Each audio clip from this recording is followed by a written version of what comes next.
हरे कृष्ण. स्क्रीन सर्वांना दिसते?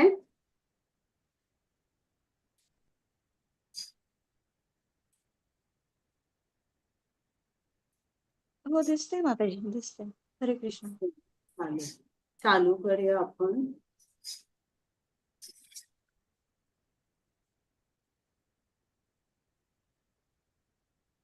हरे कृष्ण.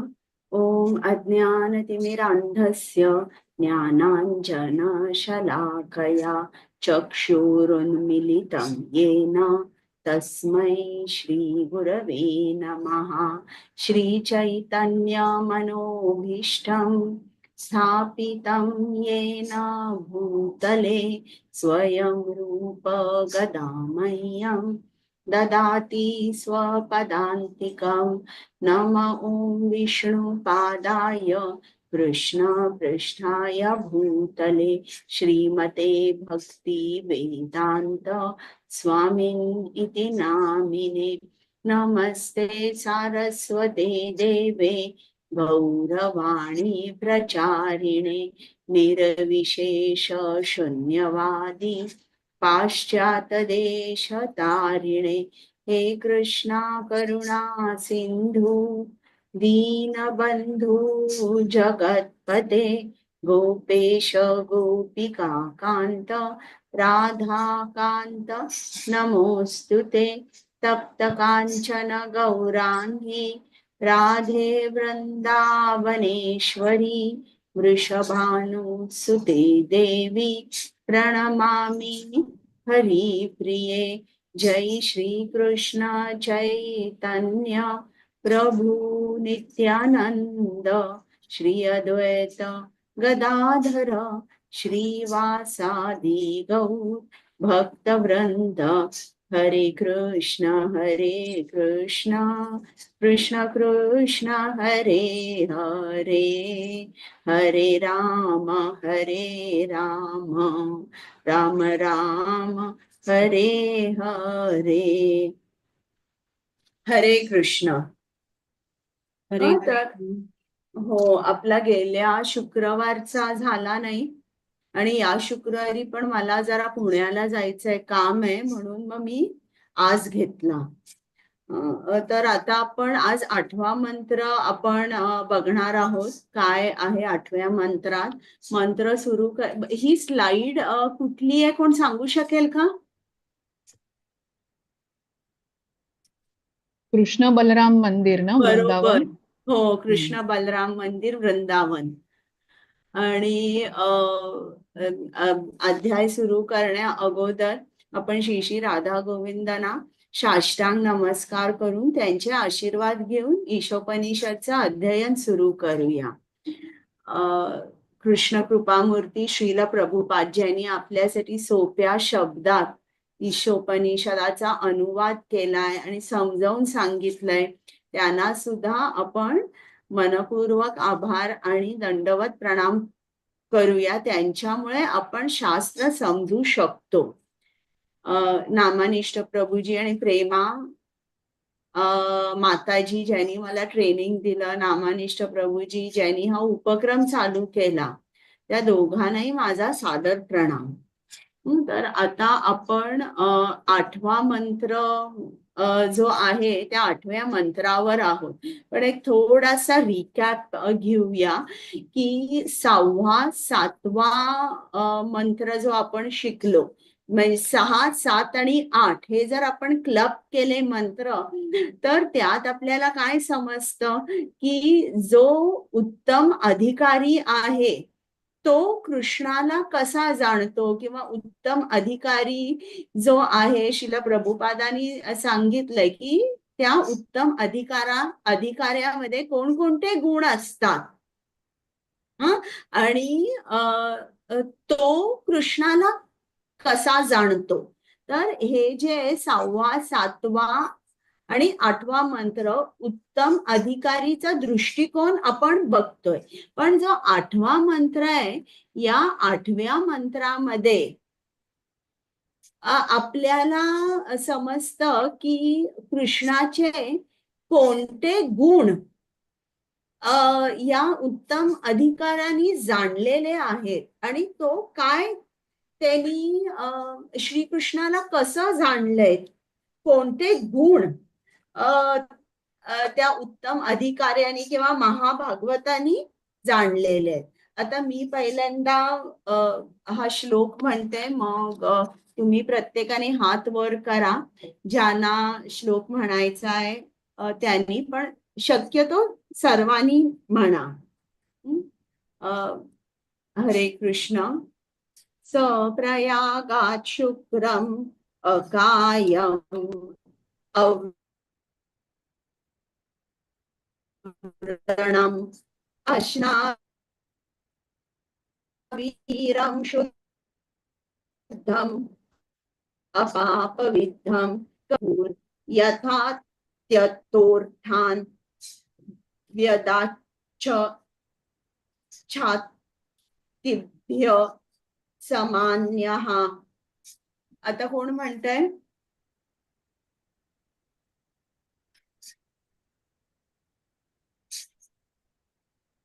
हरे कृष्ण. मी म्हणू का? हा. सपर्यगात् शुक्रम अकायम अव्रणम अस्नावीरम शुद्धम अपापविद्धम कवी मनीषी परिभू स्वयंभू याथा तथ्यतः अर्थान व्यद्धात शाश्वतीभ्यः समाभ्यः. हरे कृष्ण. कोणाला आणि म्हणायचंय? हरे कृष्ण माताजी, मी प्रयत्न करते. हा, म्हणा. चाल याची थोडीशी बदल आहे, तर मग आपल्या आरंभीला ज्या माताजींनी सांगितलं त्याप्रमाणे म्हणण्याचा प्रयत्न करते. चालेल चालेल. सपर्यगात् शुक्रमकायमवर्णम् अस्नाविरं शुद्धमपापवित्रं कविर्मनीषी परिभू स्वयंभूर्याथा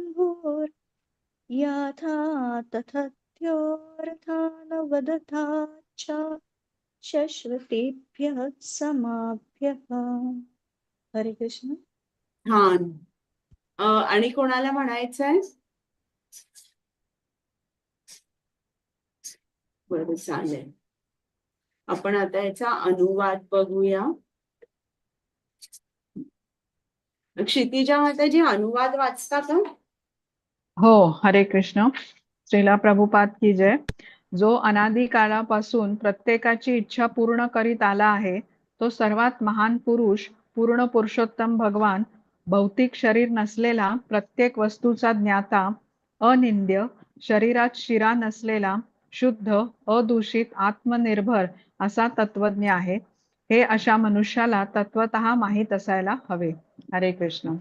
बघा, आता इकडे आपल्याला समजते की एक महाभागवत हा कृष्णाकडे बघताना किंवा कृष्णाला जाणताना तो काय नक्की जाणतोय, त्याला कृष्ण कसा दिसतोय. तर इकडे त्यांनी या श्लोकामध्ये जे महाभागवत आहे किंवा उत्तम अधिकारी आहे, तो त्यांनी कृष्णामध्ये बघितलेले 10 गुण जे आहेत, त्या 10 गुणांचं या श्लोकामध्ये, या मंत्रामध्ये वर्णन आहे. तर जो पहिला एकदम शब्द त्यांनी वापरलेला आहे गुण, गुणांचं वर्णन करताना, तो म्हणजे शुक्रम. शुक्रम म्हणजे काय? की जो खूप शक्तिमान आहे. मला शुक्रमचा अर्थ तिकडे अर्थ दिलेले आहेत, जरा क्षितिजा माताजी वाचता का सगळ्याचे? हो. हा. सहा म्हणजे ती व्यक्ती, पर्यगात म्हणजे तत्वतः जाणले पाहिजे, शुक्रम म्हणजे सर्व शक्तिमान, अकायम म्हणजे भौतिक शरीर नसलेला, अव्रणम म्हणजे अनिंद्य, अस्नाविरम म्हणजे रक्तवाहिन्या किंवा शिरा नसणारे, शुद्धम म्हणजे शुद्ध, अपापविद्धम ज्यांच्यावर पापाचा दोष लादू शकत नाही, कवी म्हणजे सर्वज्ञ, मनीषी म्हणजे तत्वज्ञानी, परिभू म्हणजे सर्वात महान, स्वयंभू म्हणजे आत्मनिर्भर किंवा आत्माराम, याथा तथ्यतः म्हणजे योग्यतेनुसार, अर्थान म्हणजे इच्छित, व्यग्धात म्हणजे बक्षीस देतात, आणि शाश्वतीभ्य म्हणजे अनादी, आणि समाभ्य म्हणजे वेळ. हरे कृष्ण. तर आता बघा, त्यांनी 10 गुण सांगितलेले आहेत महाभागवतानी, की या गुणाद्वारे त्यांनी कृष्णाला जाणलेलं आहे का, हे गुण त्यांनी कृष्णांमध्ये बघितले. शुक्रम म्हणजे जो सर्व शक्तिमान आहे, मग त्याच्यानंतर अकायम. अकायम म्हणजे जो बद्ध नाहीये. आज आपला आत्मा जो आहे तो या शरीरामध्ये बद्ध आहे, आत्मा. पण कृष्णाचा आत्मा कुठल्याही शरीरात बद्ध नाहीये. मग त्याच्यानंतर अव्रणम म्हणजे अव्रणम म्हणजे अनिंद्य, म्हणजे जो नेहमी परफेक्ट असतो, किंवा काही कुठलंही कर्म करतो, त्याची जी लीला आहे त्याच्यामध्ये तुम्ही दोष काढू शकत नाही. कृष्ण हा नेहमी बरोबर असतो, परफेक्ट असतो. तो जे काही करतो ते परफेक्ट असतं. मग अस्नावीरम म्हणजे ज्याच्या आपल्या मध्ये रक्तवाहिनी आहे, वेन्स, आर्टरीज हे सगळे आहे, पण कृष्णाच्या शरीरामध्ये हे काही नाहीये. त्याला म्हणतात अस्नावीरम, विदाउट वेन्स. शुद्ध म्हणजे तुम्हाला माहितीये की जो पवित्र आहे, जो पावन आहे, त्याला आपण शुद्ध म्हणतो. अपाप विद्धम म्हणजे याचा अर्थ काय दिलाय मराठीत? अपापविद्धम म्हणजे ज्यांच्यावर पापांचा दोष लादू शकत नाही असे. म्हणजे इंग्लिशमध्ये ट्रान्सलेट करायचं असेल ना, तर प्रोफायलॅक्टिक. म्हणजे आता समजा जर कोविड आहे, कोविडमध्ये आपण सगळे मास्क घालत होतो, तर मास्क म्हणजे काय, हे एक प्रिव्हेन्शन झालं. म्हणजे आपण त्या जंतून पासून आपलं संरक्षण करतोय. मग एखादा कोविड झालेला माणूस जरी आपल्या जवळ बसला असेल तरी देखील आपल्याला कोविड होणार नाही. तर तुम्हाला समजलं अपाप विद्धम म्हणजे काय, ज्याच्यावर पापाचा परिणाम होत नाही. किंवा इंग्लिशमध्ये जर याचं ट्रान्सलेशन झालं तर प्रोफायलॅक्टिक आहे. मग त्याच्यानंतर कवीन म्हणजे जो सर्वज्ञ आहे, ज्याला सर्व काही माहिती आहे. भूत, वर्तमान आणि भविष्य हे तिन्ही काळांबद्दल त्याला माहिती आहे. त्याला असं कुठलीही गोष्ट अशी नाहीये की त्याला माहित नाहीये. त्याला आपण सर्वज्ञ म्हणतो, म्हणजे कवी. मनीषी परिभू मनीषी.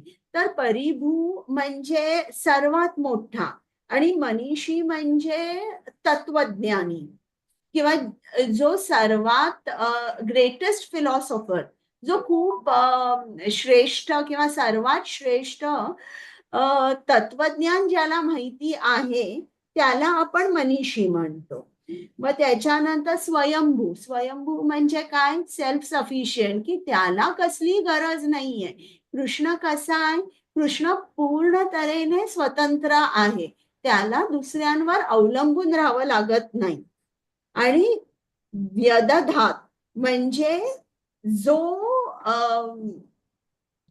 इच्छित गोष्ट देतो. इच्छित गोष्ट देतो. आता इकडे इच्छित गोष्ट म्हणजे आपल्याला जे काय भौतिक पाहिजे ते आपण आता जरा बाजूला ठेवायचं. म्हणजे तो आपल्याला तोच एकटा मोक्ष प्रदान करणारा आहे. तर असा इकडे व्यदधात याचा अर्थ होतो. तर या ज्या 10 हे जे 10 गुण आहे, हे 10 गुण हा उत्तम अधिकारी खूप क्लिअरली, खूप साफपणे, किंवा तो हे जे 10 गुण आहेत हे पूर्णतः कृष्णामध्ये बघू शकतो. तर आणि जेव्हा तो हे गुण बघतो, श्री कृष्णांमध्ये हे गुण आहेत, तेव्हा काय होतं, त्याची अटॅचमेंट जी आहे ती कृष्णाकडे वाढते. आता आपलं शरीर कसं आहे, आपलं शरीर आपण म्हणूया एक कॉम्प्लेक्स मशीन आहे. यंत्रारूढानी मायया आपण शिकलोय ना या भगवद्गीतेमध्ये. आणि हे जे कॉम्प्लेक्स मशीन आपल्याला दिलंय, हे कशाला दिलंय? कारण आपल्याला आपल्या वासना पूर्ण करायच्या आहेत. आपल्याला या भौतिक जगामध्ये आपल्याला एन्जॉय करायचंय. हा, आता समजा जर एक लहान मुलगा असेल हा, आणि त्याला तो बघतोय की आपले बाबा रोज गाडी चालवतात, ऑफिसला जातात, आणि लहान मुलगा आहे तर त्यालाही वाटतं की मला सुद्धा तुमच्यासारखी गाडी चालवायची आहे. मग तो हट्ट करतो की मला ही गाडी चालवायची आहे, मला सुद्धा असा हॉर्न मारायचा आहे वगैरे. मग त्याचे वडील काय म्हणतील की बरं तू काय कर, तू माझ्या मांडीवर बस. हा, आणि कदाचित एकदा दोनदा तो मुलगा गप्प बसेल, पण नंतर जर तो त्या मुलांनी हट्ट केला की मला ड्रायव्हरच्या सीटमध्ये एकट्याला बसायचंय, मी तुमच्या मांडीवर बसणार नाही, तुम्ही पाठीमागे बसायचं, तर कुठलेही वडील हो म्हणतील का? सांगा बरं मला. नाही, नाही म्हणणार. नाही म्हणणार. नाही. पण हम्म. एखादे वडील काय म्हणू शकतील, ठीक आहे तुला गाडीची खूप आवड आहे ना, तर मी तुला खेळण्यातली गाडी जी पेडल करायची असते ती आणून देतो, त्या गाडीला सुद्धा हॉर्न आहे, आणि तू ती रोज गाडी आपल्या अंगणात किंवा मी तुला रोज ग्राउंडवर घेऊन जाईन, तिकडे तू चालव. हा, आणि मग तो मुलगा हो म्हणतो. तर त्याचप्रमाणे आपल्याला सुद्धा आपल्या ज्या वासना आहेत त्या एन्जॉय करायच्या आहेत, आणि आपल्याला कृष्ण नकोय कुठेही मध्ये. तो मुलगा जसा सांगतोय त्याच्या वडिलांना की तुम्ही नका बसू ड्रायव्हर सीट मध्ये, मला एकट्याला गाडी चालवायची, तसं आपण म्हणतो कृष्णा मला तू नकोयस, I want to be independent enjoyer, मला एन्जॉय करायचंय. तर म्हणून मग कृष्ण काय करतो, यंत्रारूढानी मायया आपल्याला काय देतो, एक शरीर देतो, आणि या शरीराद्वारे आपण या भौतिक जगामध्ये आपल्या वासना ज्या आहेत त्या पुऱ्या करतो. आता काय होतं, समजा जर तो लहान मुलगा आहे, त्याला खेळण्यातली गाडी दिली, त्याला जर वाटली हीच गाडी खरी आहे, तर तर तो काय भ्रम आहे ना, ती गाडी खरी नाहीये. खरी गाडी म्हणजे ती मोठी जी त्याच्या वडिलांकडे असेल ती गाडी खरी आहे, आणि ही खेळण्यातलीच गाडी आहे, हिचा स्पीड त्या गाडीच्या स्पीडशी कधीच मॅच होणार नाही. तर त्याचप्रमाणे आपण सुद्धा तशाच भ्रमात आहोत की हे जे काही शरीर आहे हेच खरं आहे, याच्या पलीकडे दुसरं शरीर असूच शकत नाही. असं कसं असू शकेल की इकडे त्यांनी म्हटलंय की कृष्ण बद्ध नाहीये, इथपर्यंत आपण समजू शकतो, पण कृष्णाच्या शरीरामध्ये कुठल्याही व्हेन्स किंवा आर्टरीज नाही आहेत, रक्तवाहिन्या नाही आहेत, हे आपण समजू शकतो का? आपण समजू शकत नाही ते. पण उत्तम अधिकारी हे समजू शकतो, आणि अशा तऱ्हेने हे 10 गुण दिलेले आहेत. आपण हे इन शॉर्ट थोडे थोडे त्याच्याबद्दल जाणून घेऊया, कारण हे जाणून घ्यायचे म्हणजे सुद्धा आपल्याला जे उत्तम अधिकारी आहेत त्यांनी जे काय, म्हणजे आता शिला प्रभुपादांनी काय लिहिलेलं आहे त्याच्यावरूनच आपण हे समजू शकतो. आता तुम्हाला माहितीये की गजेंद्र जो होता तो जेव्हा मगरीने त्याचा पाय पकडला होता तो सरोवरात असताना, तर तेव्हा गजेंद्रनी विष्णूची आराधना केली, आणि तिकडे जेव्हा त्यांनी प्रार्थना केली तेव्हा त्यांनी असं म्हटलं, न विद्यते यस्य जन्म कर्म वा, म्हणजे काय, तो जो आहे परम सत्य जो आहे त्याला जन्म नाही आहे, त्याला कुठलंही कर्म नाहीये, न नाम न रूपे. हं, म्हणजे नाही त्याला रूप आहे, नाही त्याला नाम आहे. म्हणजे याचा अर्थ असा आहे का, की त्याला नाव नाहीये, त्याला आकार नाहीये किंवा रूप नाहीये, असं नाहीये. पण तो जे काय करतो ते 3 गुणांच्या पलीकडे असतं. 3 गुणांच्या पलीकडे असल्यामुळे गजेंद्रनी अशा तऱ्हेने विष्णूचं वर्णन केलंय. आता हे जे पहिलं आहे शुक्रम. शुक्रम म्हणजे एक मिनिट हा, सर्व शक्तिमान. आता कृष्ण सर्व शक्तिमान आहे हे तुम्हाला सगळ्यांना माहिती आहे आणि तुम्ही खूप उदाहरणं पण देऊ शकता की श्रीकृष्ण खूप शक्तिमान आहेत. आपण त्यांच्या लीलेमध्ये बघतो की इतके लहान असताना सुद्धा त्यांनी पूतनाचा वध कसा केला. म्हणजे एवढं छोटस बाळ असताना देखील त्यांनी पूतनाचा वध केला. त्यावरून आपण जाणू शकतो की कृष्ण हे सर्व शक्तिमान आहे. पण आपली जी समज आहे, ही जी समज आहे ती खूप अपूर्ण आहे कृष्णाबद्दलची समज. आणि कृष्णाबद्दल कृष्ण कोण आहेत हे अजून आपण न समजू शकल्यामुळे कृष्णाचे गुण जे आहेत ते तर आपण आणिच समजू शकत नाही. हा, तर आता दुसरा जो आहे अकायम. अकायम म्हणजे जो बद्ध नाहीये त्याला आपण अकायम म्हणतो. आता इकडे आणि अकायम, काया हा शब्द, काया या शब्दाचा अर्थ काय आहे?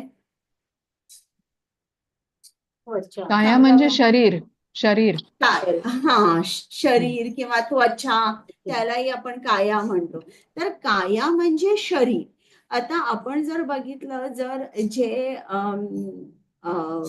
काही काही म्हणजे जे आपण भूत योनी म्हणतो, इकडे सुद्धा शरीर नाहीये या लोकांना. तर आपण त्या लोकांना सुद्धा अकायम म्हणू शकतो का? की त्यांना आता खरं म्हटलं तर शरीर होतं, परंतु त्यांनी, आता मी तुम्हाला सांगितलं होतं भगवद्गीतेमध्ये की जी माणसं सुईसाईड करतात, आत्महत्या करतात, किंवा खूप जर त्यांनी पाप कृत्य केलेली आहेत, तर काय होतं की त्यांची जे स्थूल शरीर आहे ते स्थूल शरीर जेव्हा त्यागलं जातं, तेव्हा त्यांचं जे सूक्ष्म शरीर आहे ते इकडेच राहतं. सूक्ष्म शरीराच्या आतमध्ये आत्मा असतो. तर इकडे आपण त्यांना अकायम म्हणू शकत नाही, त्यांना सूक्ष्म शरीर असतं. आता जे कृष्ण आहेत किंवा जे परम सत्य आहे त्यांना आकार आहे आणि त्यांचं जे शरीर आहे ते दिव्य आहे. ते दिव्य शरीर असल्यामुळे त्याला असे ते वेगवेगळे भाग नाहीयेत. एक आत्मा, एक सूक्ष्म शरीर आणि दुसरं म्हणजे स्थूल शरीर, असं नाहीये श्रीकृष्णांचा. तर इकडे अकायम म्हणजे की कृष्णाचा जो आत्मा आहे तो कधीच कुठल्याच शरीरामध्ये बद्ध होऊ शकत नाही. कारण श्री कृष्णांचं शरीर दिव्य आहे. आपला आत्मा म्हणजे काय, तो कशात तरी कुठल्या तरी शरीरामध्ये तो बद्ध असतो. एक प्रिझनर असल्यासारखा तो एका शरीरामध्ये असतो. तर काया जो शब्द आहे त्याला अनेक अर्थ आहेत बरं का. तर एक कायाचा अर्थ असा आहे की जे आत्म्यापेक्षा वेगळं आहे याला सुद्धा काया म्हणतात. किंवा काया, एक मिनिट मी दार उघडते.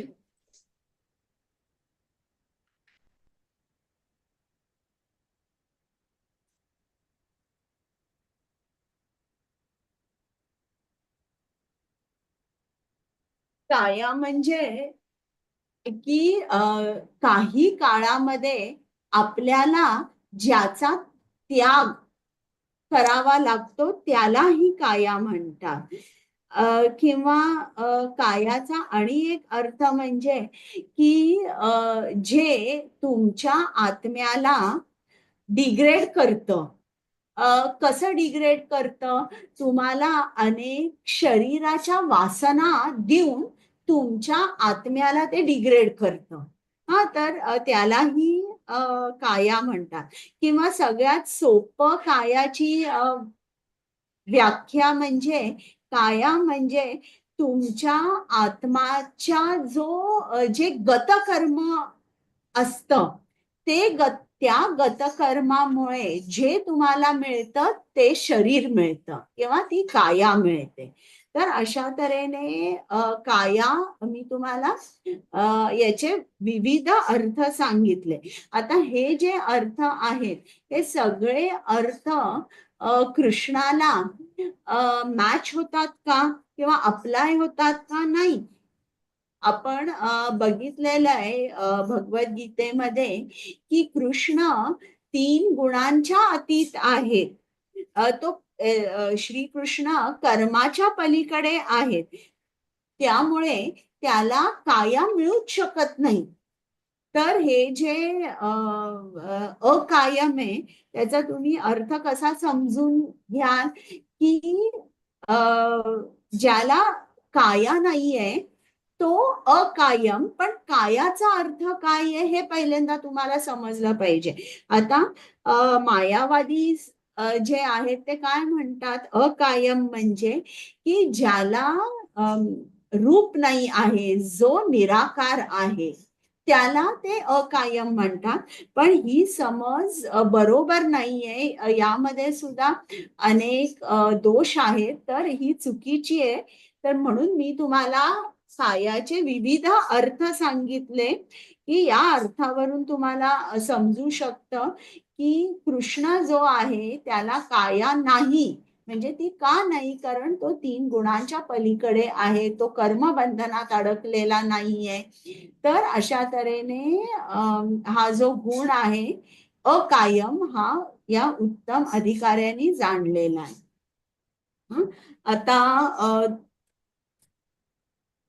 आता तिसरा गुण आपण बघूया,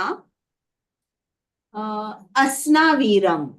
आता अस्नावीरम मी का घेतला या अकायम नंतर? कारण अस्नावीरम म्हणजे ज्याला रक्तवाहिन्या नाहीयेत, one without the veins.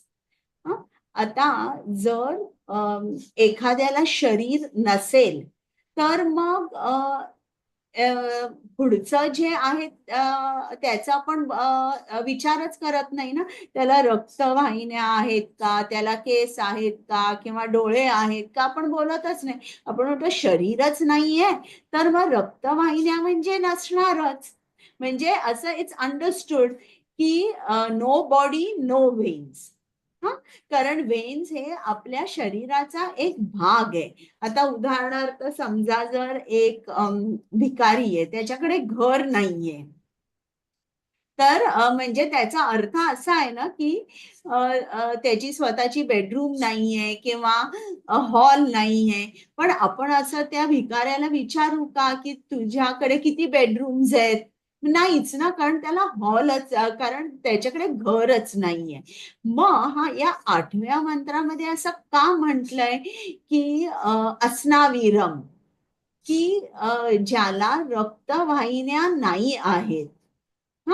So असं का म्हटलंय? कारण इकडे आपल्याला सांगायचंय की अकायमचं ट्रान्सलेशन शरीर नाही असं होत नाही.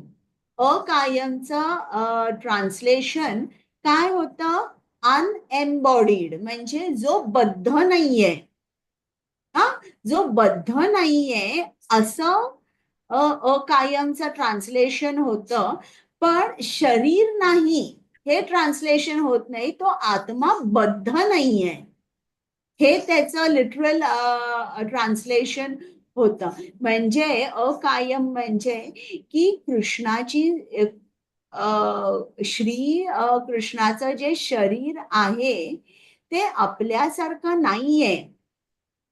आपल्या आत्म्याला एक शरीर दिलं गेलंय, पण कृष्णाला तसं नाहीये. हं? तर श्री कृष्णाचं शरीर कसं आहे, त्याचं शरीर दिव्य आहे आणि ते आपण अजून जाणू शकत नाहीये, कारण अजूनही आपण आपली जी समज आहे ती उत्तम अधिकाऱ्यासारखी नाहीये. आपण आपल्याला जर श्रीकृष्णांना समजायचं असेल तर केवळ आणि केवळ त्यांच्या कृपेने आपण त्यांना समजू शकतो, किंवा एका शुद्ध भक्ताच्या कृपेने आपण त्यांना समजू शकतो. इतर काही आपल्याकडे मार्ग नाहीयेत. म्हणून आपण जेव्हा श्रील प्रभुपादांनी सांगितलंय तशी साधना करतो, जेव्हा आपण अशी साधना करतो तेव्हा श्रील प्रभुपाद सुद्धा आपल्यावर प्रसन्न होतात आणि ती समज, तो दृष्टिकोन ते आपल्याला देऊ शकतात. तर आता हे जे आहेत अकायम आणि अस्नावीरम, हे तुम्हाला समजलंय ना? म्हणजे जितकं आता मला समजलंय तितकं मी तुम्हाला सांगू शकते. अस्नावीरम म्हणजे विदाउट वेन्स, पण त्याचा अर्थ असा नाही की याला शरीर नाहीये, शरीर आहे. आता पुढचं आपण बघूया. अस्नावीरम शुद्धम अपापविद्धम. एक मिनिट.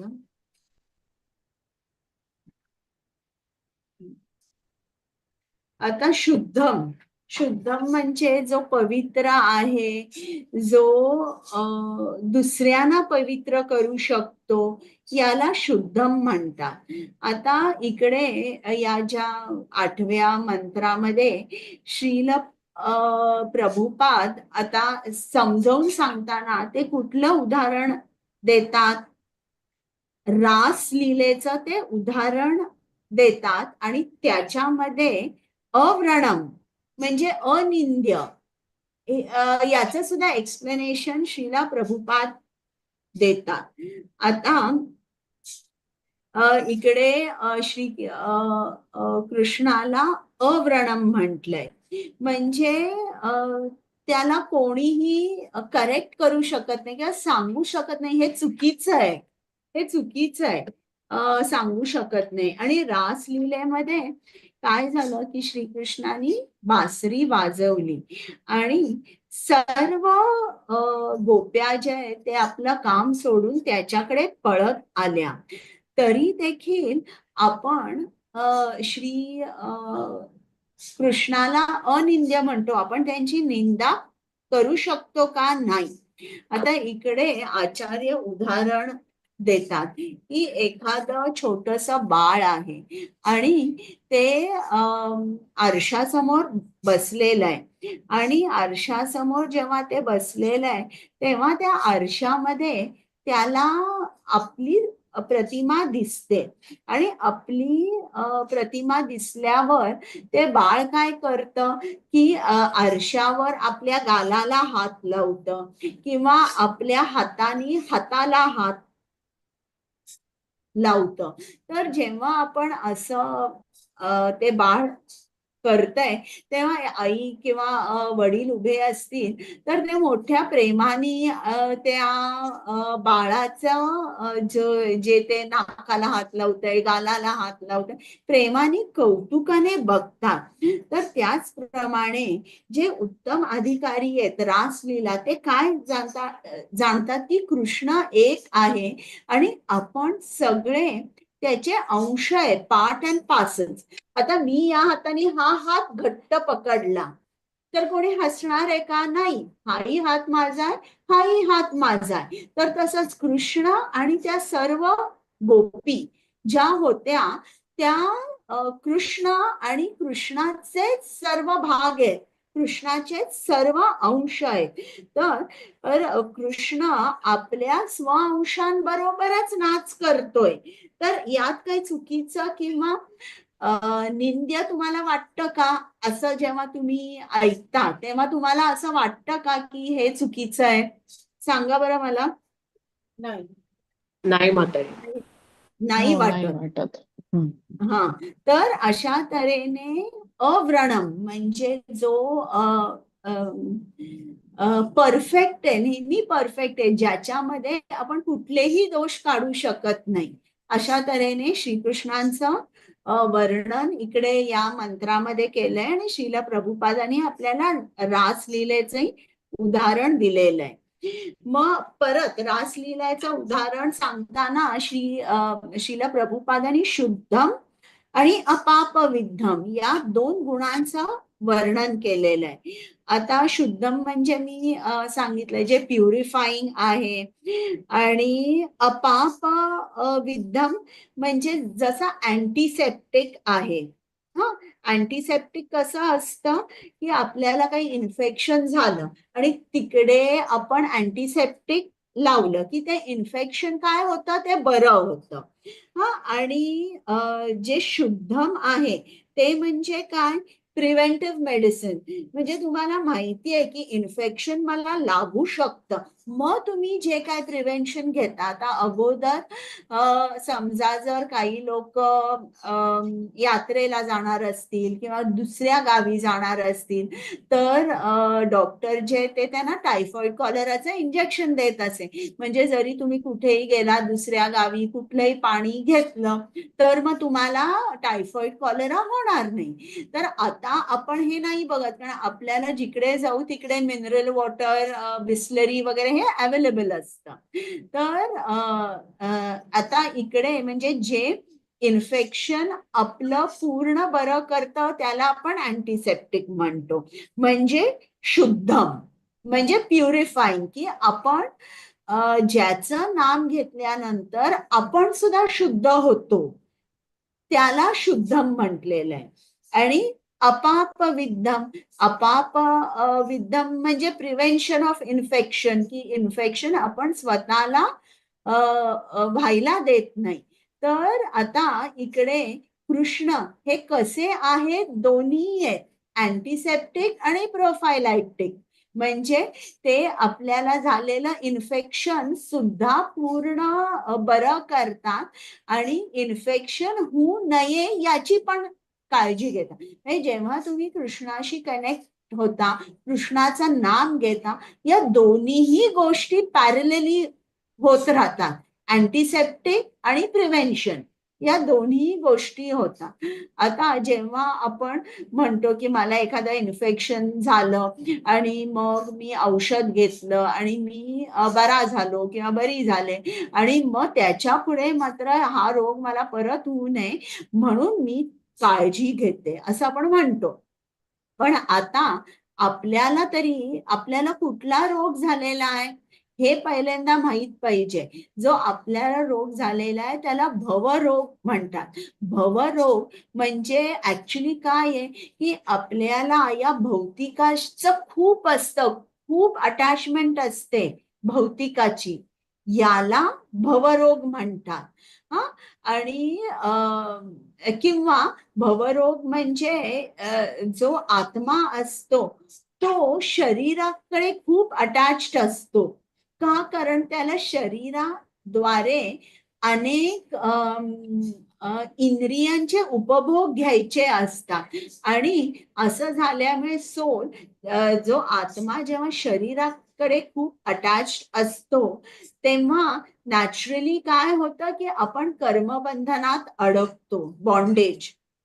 कर्मबंधनात अडकतो आणि शरीराद्वारे आपण काही काही गोष्टी एन्जॉय करतो, काही काही गोष्टींचा आपल्याला खूप दुःख होतं किंवा यातना होतात, आणि हे सारखं चालू असतं, रिपीटेड सायकल, जन्म मृत्यू जन्म मृत्यू. मग भवरोग हा जर तुम्हाला पूर्ण भवरोगातून बरं व्हायचंय, क्युअर करायचंय, तर मग काय केलं पाहिजे, तुम्हाला एकच गोष्ट केली पाहिजे की तुम्हाला कृष्णाच्या शरण गेलं पाहिजे. हा, आणि जेव्हा तुम्ही कृष्णाच्या शरण जाल तेव्हा काय होतं, शुद्धम अपापविद्धम. शुद्धम म्हणजे काय, जेव्हा तुम्ही कृष्णाचं नाव घेता तेव्हा हळूहळू जसं इन्फेक्शन बरं होतं, तसं आपलं चित्त जे आहे, या चित्तामध्ये अनेक विकार असतात. आपलं चित्त साफ नसतं, अशुद्ध असतं. हे जे विकार आहेत, विकार म्हणजे काय, काम, क्रोध, मोह, अहंकार, भ्रम, हे जे सगळे विकार आहेत, हे हळू हळू आपलं चित्त सोडून जातात आणि आपलं चित्त कसं होतं, मग शुद्ध होतं. म्हणजे प्युरिफाईंग इफेक्ट झाला कृष्ण नामाचा. आणि याच बरोबर जेव्हा आपण साधना करतो, म्हणजे ते म्हणजे प्रिव्हेन्शन झालं किंवा प्रोफायलॅक्टिक झालं.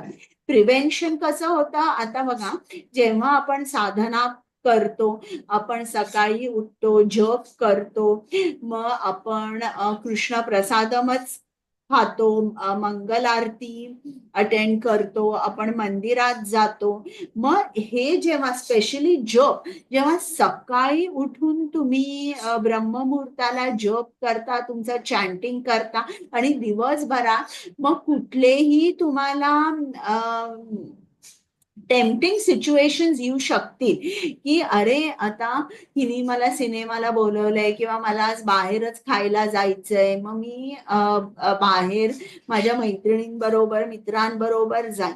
पण हे जेव्हा तुमच्या मनात विचार येईल, तेव्हा तो विचार तुम्ही ब्लॉक करू शकता.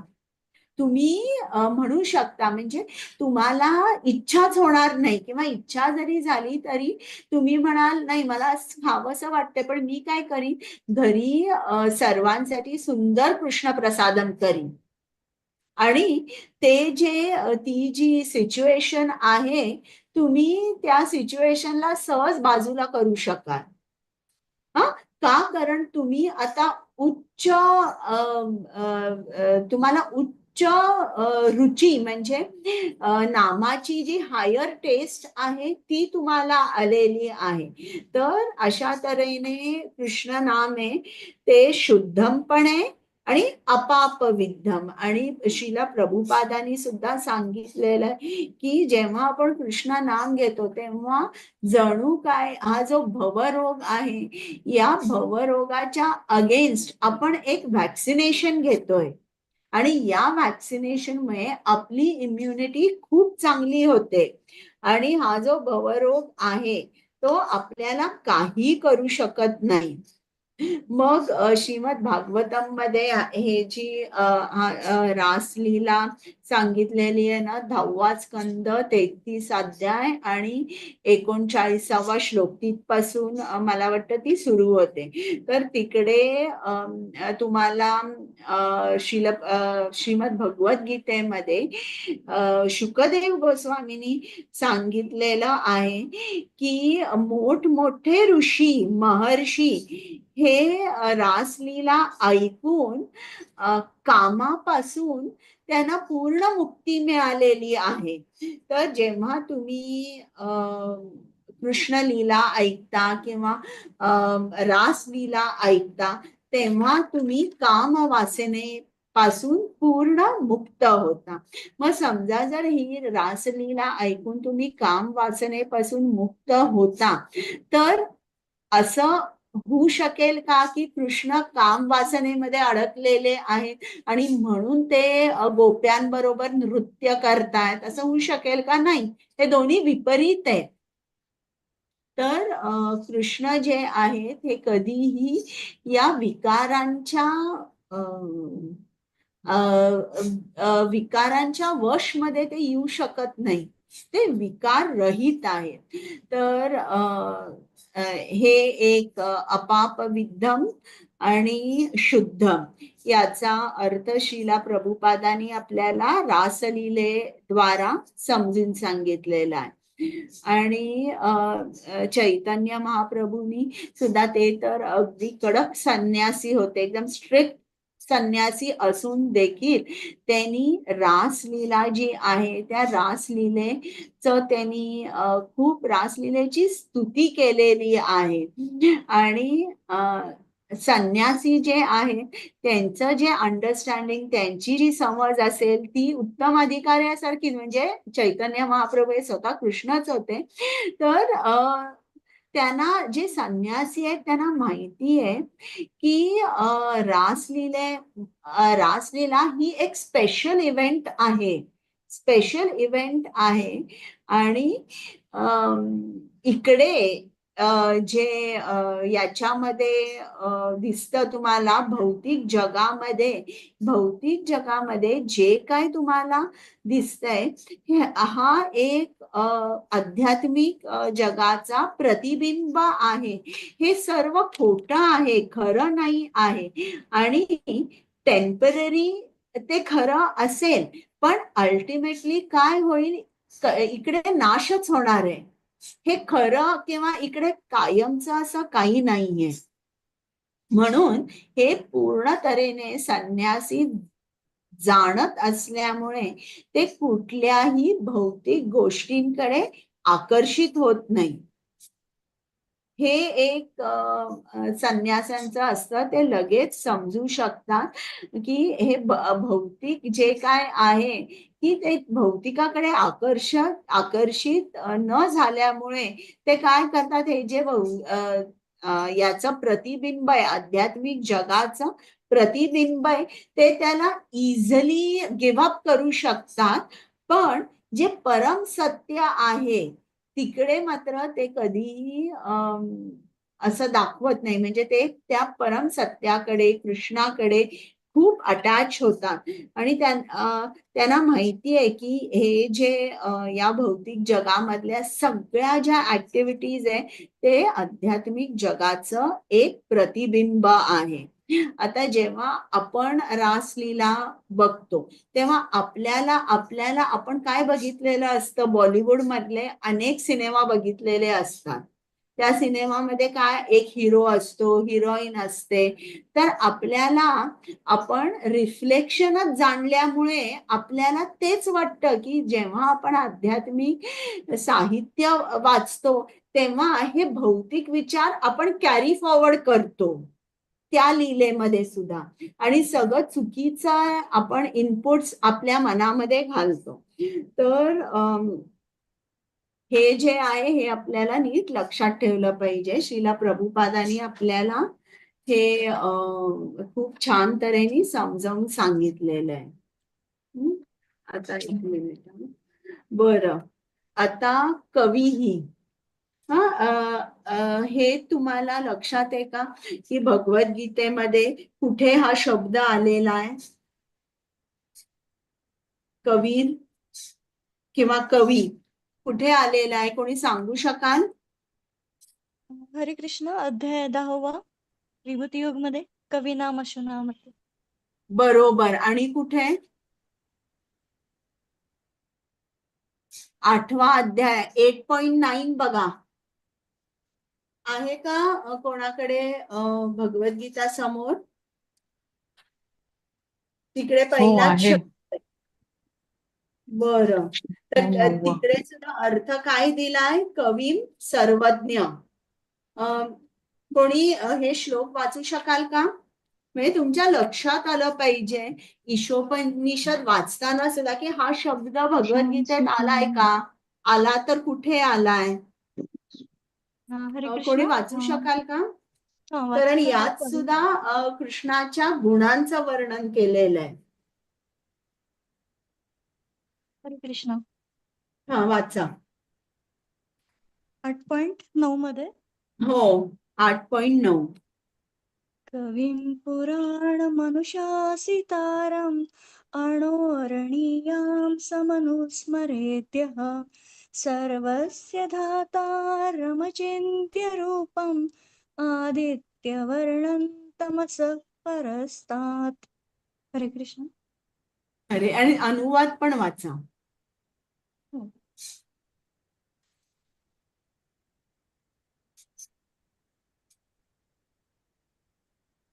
अनुवाद आहे जो सर्वज्ञ पुरातन शास्ता अणुपेक्षाही लहान सर्वांचा पालन करता अचिंत्य स्वरूप व अंधकारा पलीकडचा सूर्याप्रमाणे देदीप्यमान व जो नित्य साकार पुरुष आहे अशा त्या भगवंतांचे मनुष्याने ध्यान करावे. तो दिव्य स्वरूपामुळे प्रकृतीच्या पलीकडे आहे. हरे कृष्ण. तर आता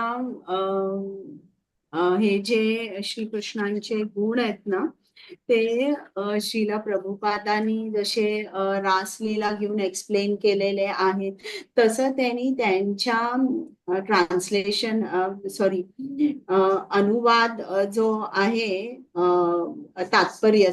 तात्पर्यामध्ये त्यांनी अर्च विग्रहाबद्दल सुद्धा सांगितलेला आहे की अर्च विग्रह म्हणजे काय की श्री कृष्णांचे अनेक दिव्य रूपे आहेत, जसं नरसिंहदेव, वराहदेव, प्रभू रामचंद्र, कूर्म अवतार. तर हे सगळे जे आहेत ही दिव्य रूप आहेत श्री कृष्णांचीच. तर त्यापैकी एक दिव्य रूप म्हणजे आपण त्याला अर्च विग्रह म्हणतो.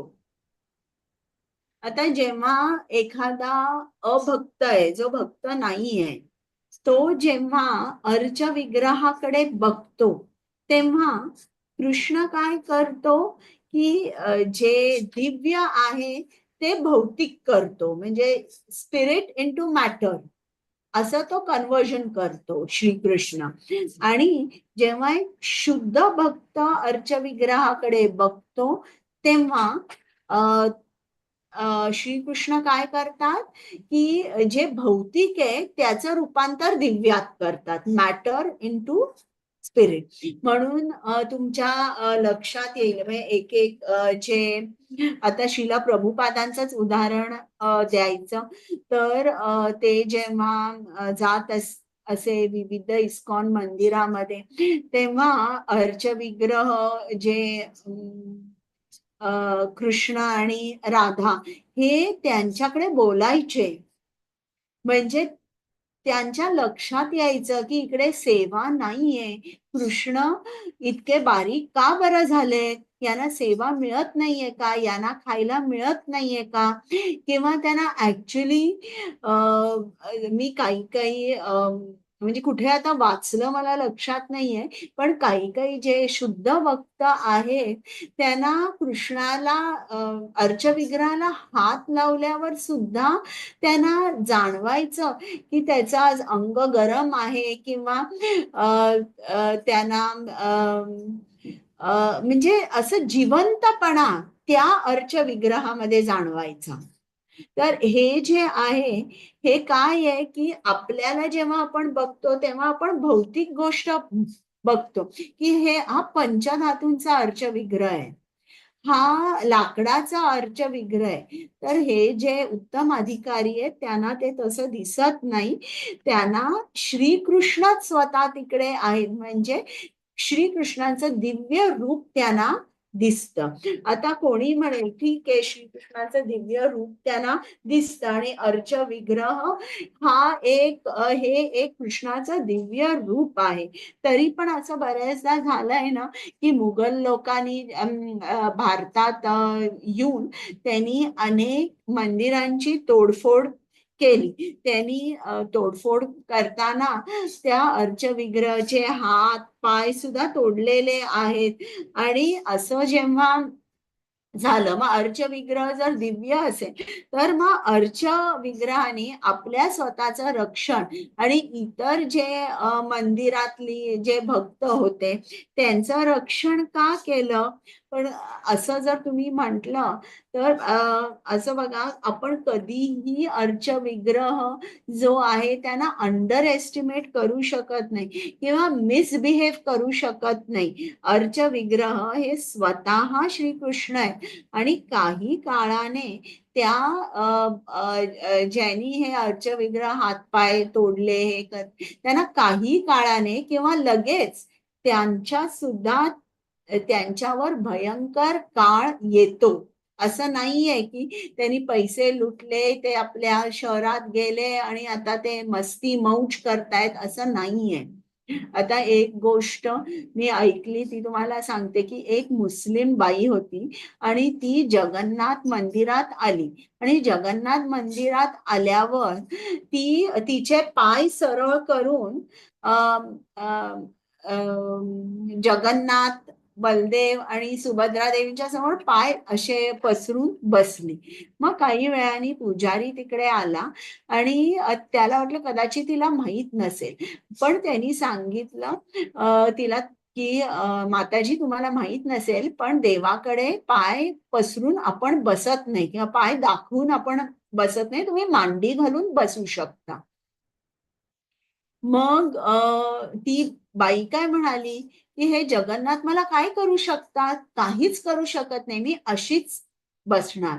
मग हा पुजारी आहे हा खूप अपसेट झाला आणि त्यांनी जाऊन इतर काही भक्तांना सांगितलं आणि त्या भक्तांनी सुद्धा त्या बाईला जाऊन सांगितलं पण त्यांनी तेच उत्तर दिलं, मला जगन्नाथ काय करणार आहे.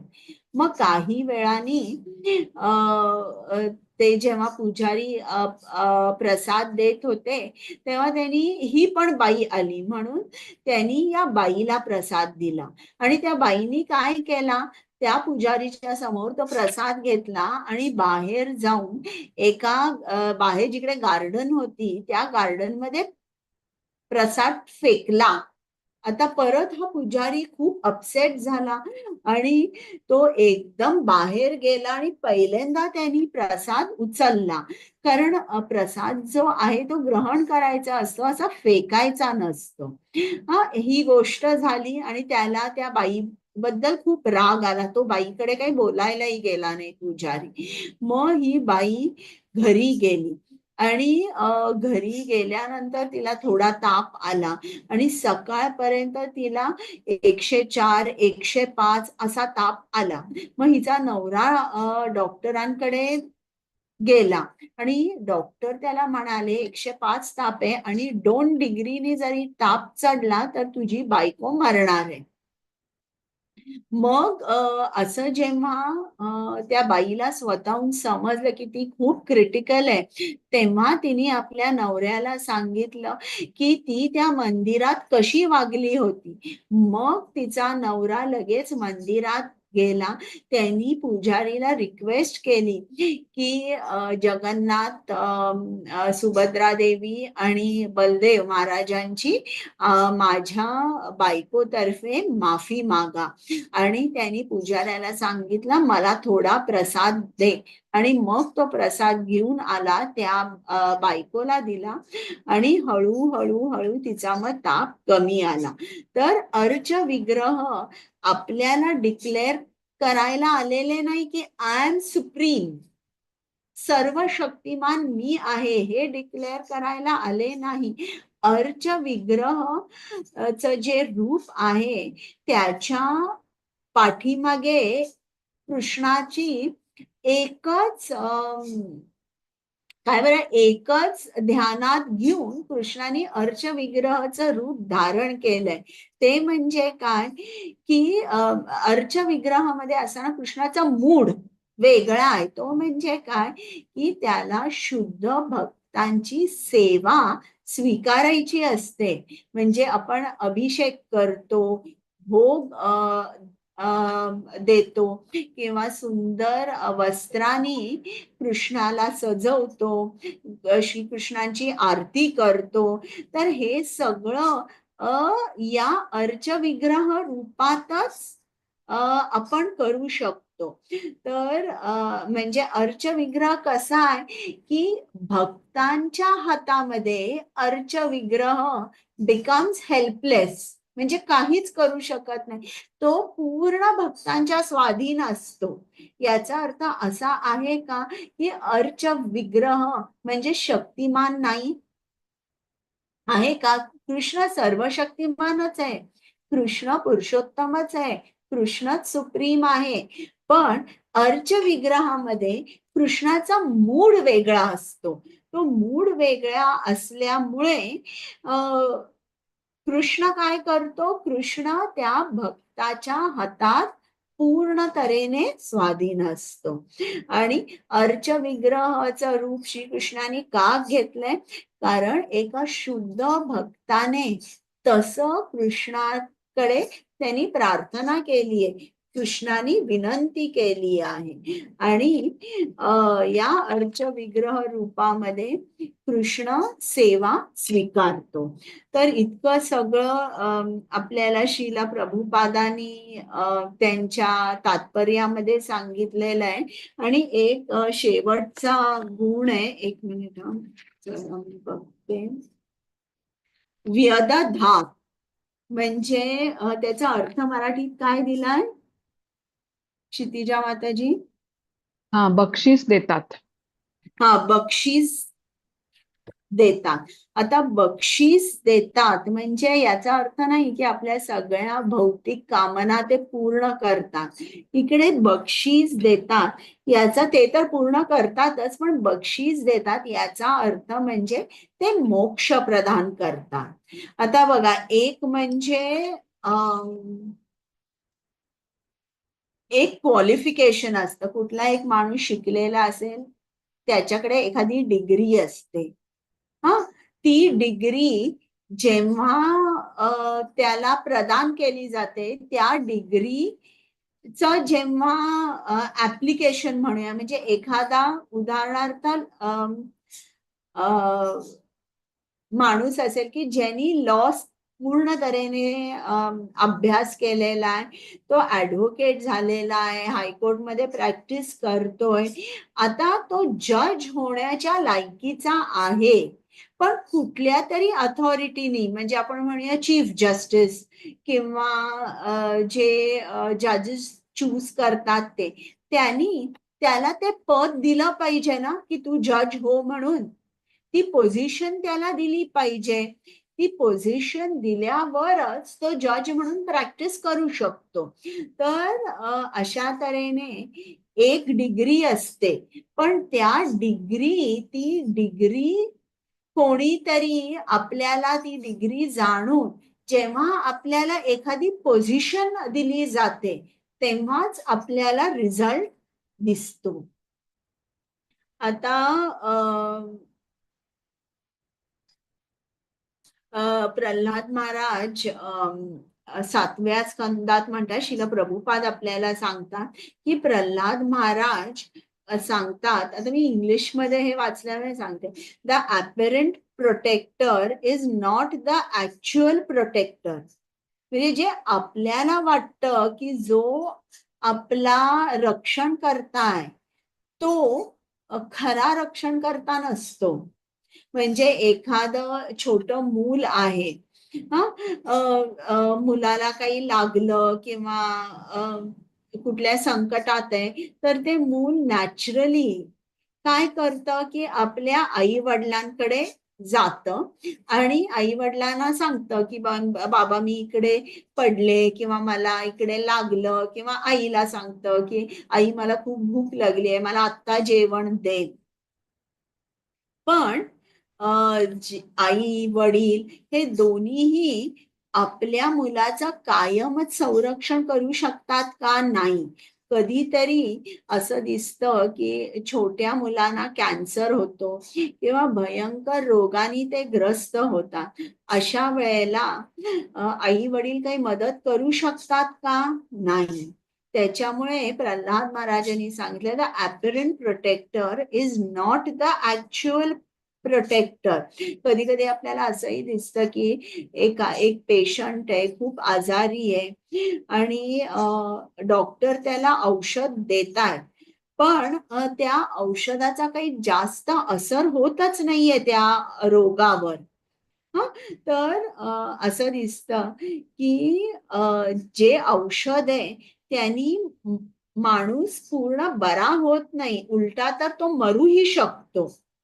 सो आता ही जी अरेंजमेंट आहे, औषध देणे किंवा आई वडिलांकडे जेव्हा मूल पळत जातं, मला भूक लागलीये, मला लागलंय, तर अरेंजमेंट जी आहे, त्यांच्याकडे जी अरेंजमेंट आहे त्यांनी तुम्हाला दर खेपेला जो रिक्वायर्ड रिझल्ट आहे तो मिळेलच असं सांगता येत नाही.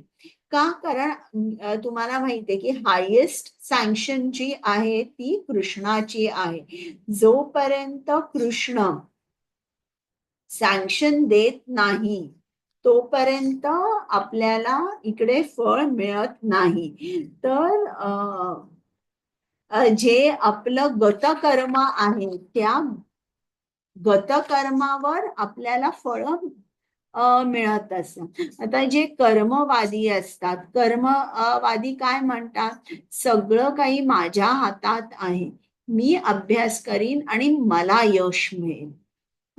आणि जे दैववाद आहे ते उलट बोलतात, काय की माझ्या हातात काही नाहीये. आणि सर्व जे आहे ते डेस्टिनीच्या हातात आहे. कर्मवादी आणि दैववादी दोघांचंही थिंकिंग जे आहे ते चुकीचं आहे.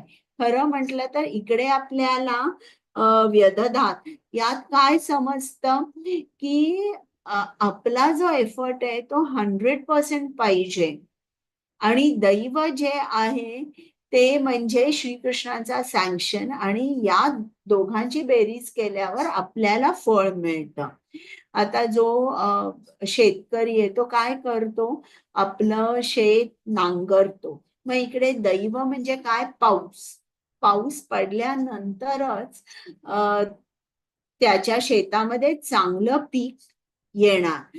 तर हे जे आहे की दैव जर मिसिंग असेल तर आपल्याला कधीच रिझल्ट मिळणार नाही. आणि दैव म्हणजे काय, श्रीकृष्णाचं सँक्शन. आणि जर तुम्ही कर्म केलंच नाही, तुम्ही प्रयत्न केलेच नाही, तरीही तुम्हाला रिझल्ट मिळणार नाही. म्हणून या दोघांचंही कॉम्बिनेशन लागतं. आपले जे प्रयत्न आहेत ते 100% पाहिजे आणि प्रयत्न करताना आपल्याला फळाकडे लक्ष नाही द्यायचंय. फळाकडे लक्ष न देता आपल्याला कर्म करायचे.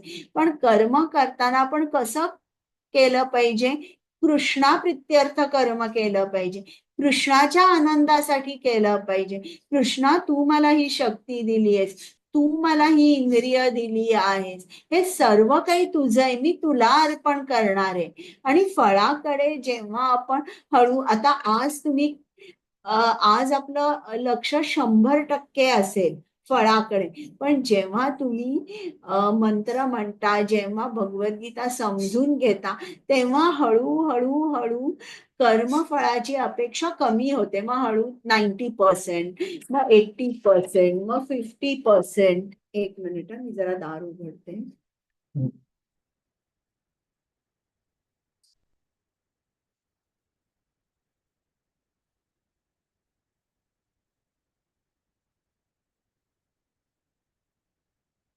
तर अशा तऱ्हेने हे जे कर्म आहे हे हळूहळू कर्मफळाकडे मग आपण लक्ष देत नाही. एक मिनिट, आता मी बघते आपल्या स्लाइड सगळ्या झालेल्या आहेत का.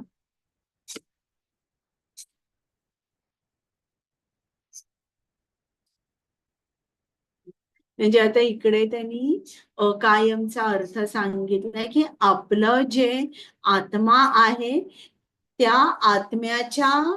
आत्म्याला कव्हरिंग्ज आहेत, आवरण आहेत ना. तर पहिलं सूक्ष्म शरीराचं आणि मग स्थूल शरीराचं. पण कृष्णाला तसं नाहीये, त्याचा फक्त आत्मा आहे आणि त्याचं स्वरूप कसं आहे, सच्चित आनंद स्वरूप.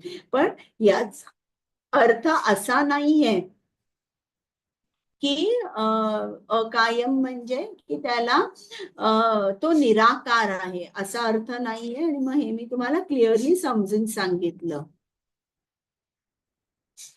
आता कवीचा अर्थ आपण बघितला, शुक्रमचा अर्थ बघितला. शुक्रमचा अर्थ बघितला. मग अर्च विग्रहाबद्दल आपण बोललो.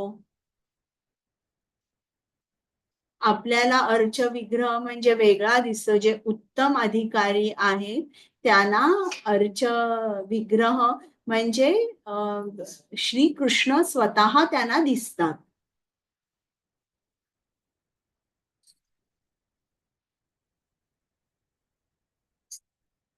ब्रह्मसंहितेत सुद्धा सांगितलंय की कृष्णाचं रूप कसं आहे, सच्चित आनंद स्वरूप आहे.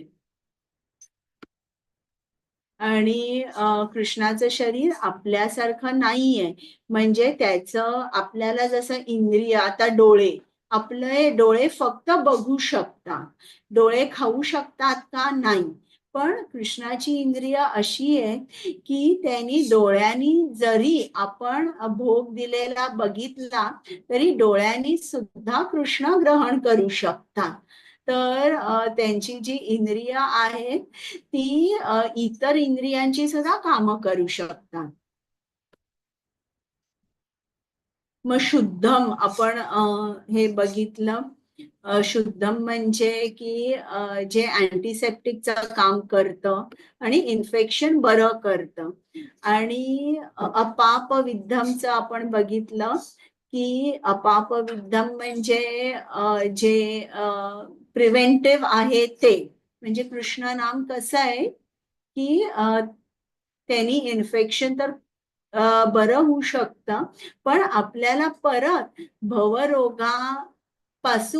आपली इम्युनिटी बिल्ड होते. परत भवरोगात आपण पडत नाही. रोग निवारक.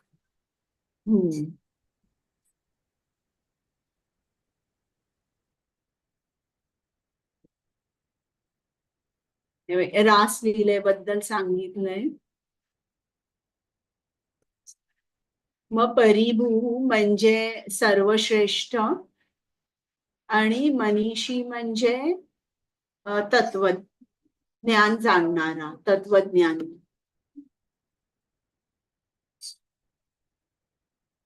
हे आपण बघितलंय ना, कृष्णाने अर्जुनाला युद्धभूमीवर हे शरीर, आत्मा या भौतिक जगाबद्दल ज्ञान दिलेलं आहे.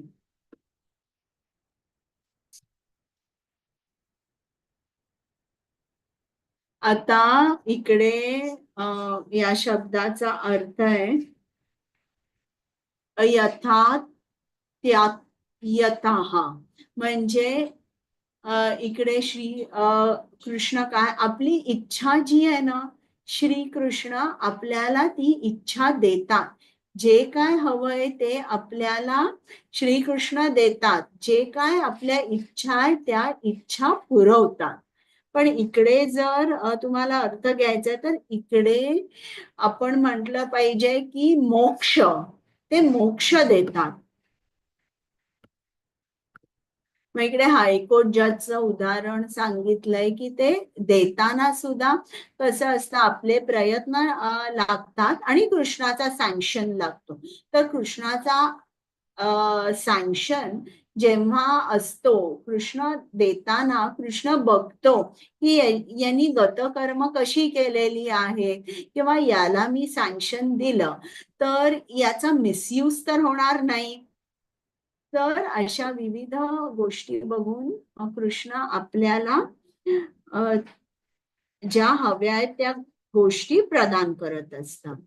आता तुम्हाला काही प्रश्न आहे?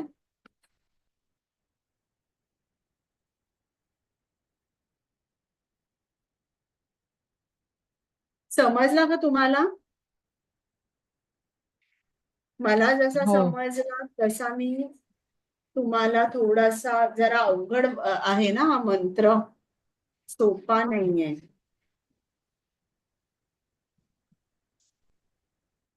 बरं, तुम्हाला आजच आता वाचायचा आहे 8वा मंत्र.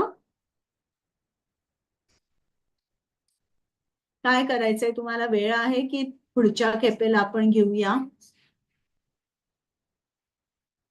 तुम्ही सांगा.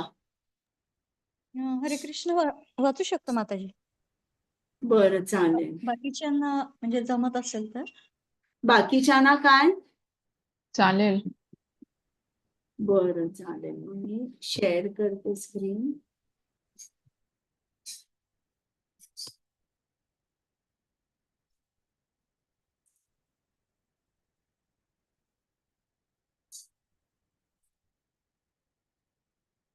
बरं, मी मंत्र म्हणते.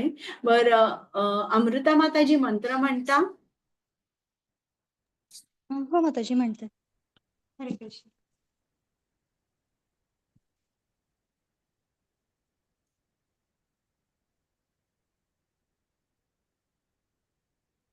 सपर्यगाश्रुक्रमकायमवर्णम् अस्नाविरं शुद्धमपापविद्धम् कविर्मनीषी परिभू स्वयंभू याथा तथ्यन्तो व्यदधा शाश्वतेभ्यः समाभ्यः.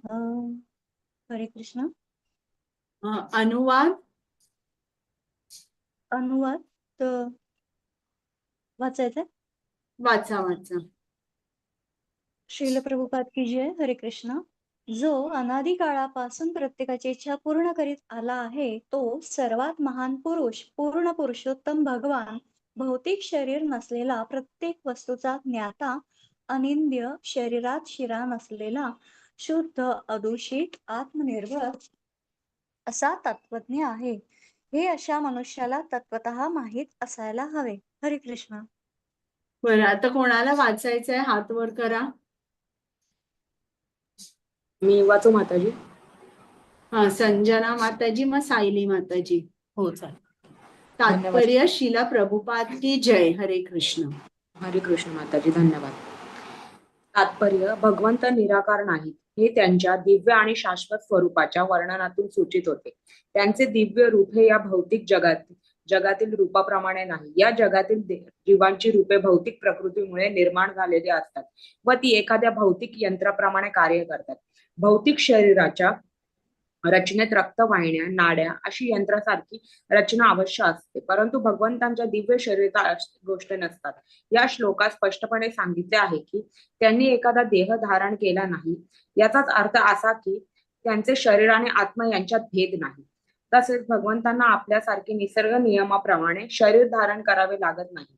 बद्धावस्थेत जड शरीर आणि मन यांच्यापासून आत्मा वेगळा असतो, परंतु भगवंतांमध्ये असा भेद नसतो. त्यांचे शरीर व मन वेगळे नाही, ते परमपूर्ण आहेत व त्यांचे मन, शरीर व ते स्वतः हे एक सर्व आहे.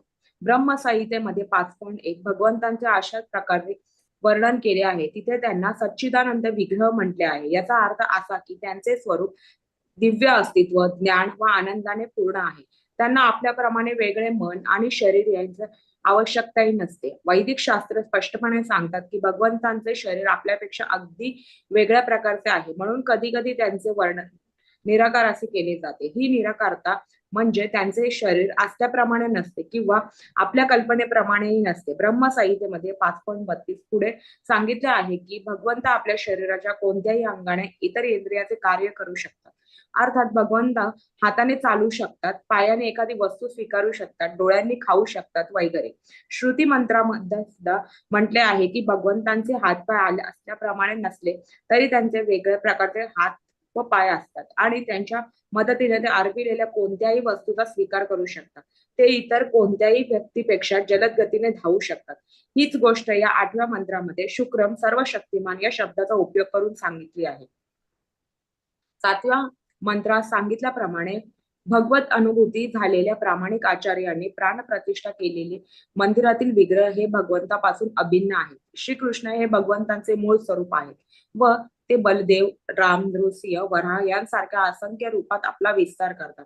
ती सर्व रूपे म्हणजे एकच भगवंत आहेत. तसेच मंदिरामधील पूजा करण्यात येणारे अर्च विग्रह ही भगवंतांचे विस्तारित रूप आहे. भगवंतांच्या अर्च विग्रहाची पूजा करून आपण तत्काळ भगवंतांची प्राप्ती करू शकतो. हे अर्च विग्रह रूप आपल्या अनंत शक्तीद्वारे भक्ताची सेवा स्वीकारतात. आचार्यांनी प्रार्थना केल्यावर भगवंतांचा अर्च विग्रह अवतार होतो व भगवंत सर्व शक्तिमान असल्यामुळे तो त्यांच्याप्रमाणे कार्य करतो. श्री ईशोपनिषद किंवा अन्य श्रुती मंत्रांचे ज्ञान नसलेले मूर्ख लोक शुद्ध भक्ताद्वारे पूज्य अशा अर्च विग्रहाला भौतिक तत्वाने निर्मित वस्तू समजतात. कनिष्ठ अधिकारी किंवा मूर्ख लोकांच्या दोषपूर्ण दृष्टीला हे रूप भौतिक भासत असले तरी हे लोक जाणत नाही की भगवंत सर्व शक्तिमान आणि सर्वज्ञ असल्यामुळे आपल्या इच्छेने एखाद्या वस्तूचा आध्यात्मिक ते भौतिक व भौतिक ते आध्यात्मिक असा बदल करू शकतात. या जगामध्ये भगवंत जेव्हा अवतरित होतात तेव्हा त्यांचे शरीर भौतिक असते असे मानणाऱ्या लोकांच्या अल्पज्ञानाची व पतित अवस्थेची भगवद्गीतेत 9.11 ते 11 आणि 12 भगवंतांनी कीव केली आहे. असे ज्ञानाने दरिद्री असलेले लोक भगवंतांच्या अनंत शक्तींना समजू शकत नाही. केवळ तर्क करीत बसणाऱ्या व्यक्तींसमोर भगवंत आपले पूर्ण रूप प्रकट करीत नाही.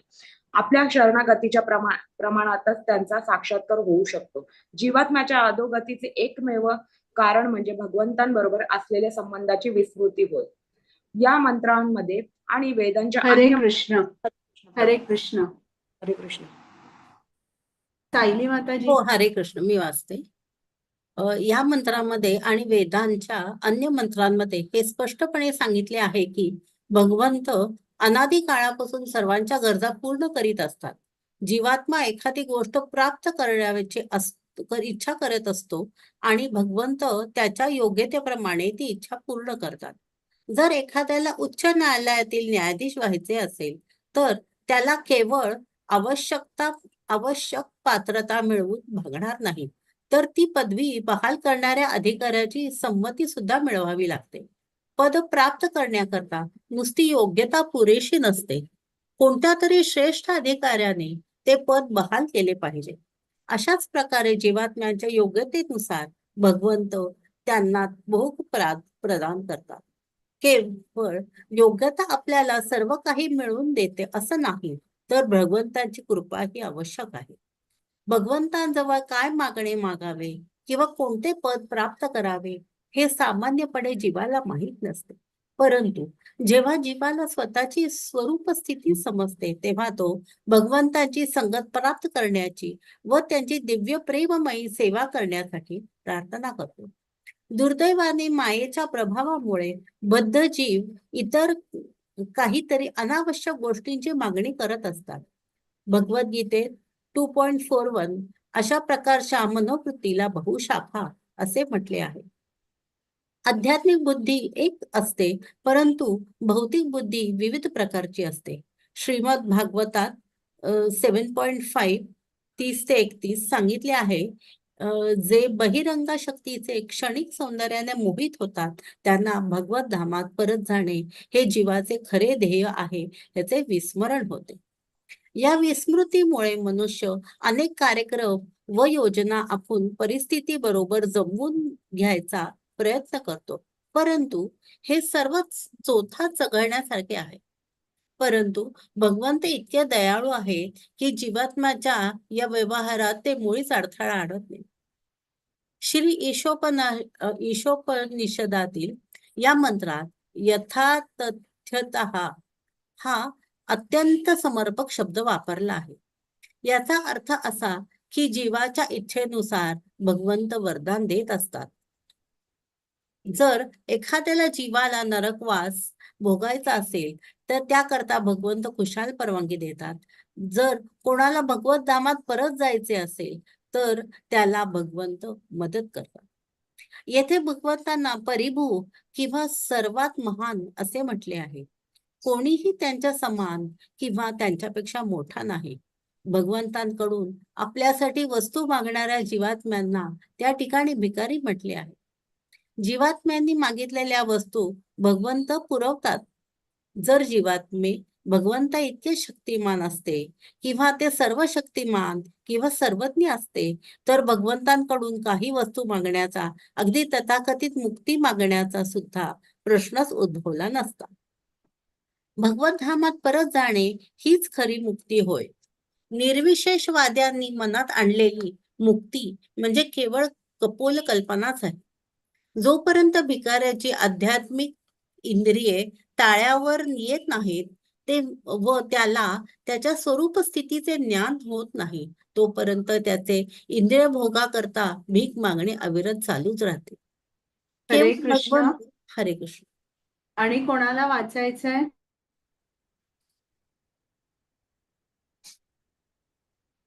मी कंटिन्यू कोणाला? करू?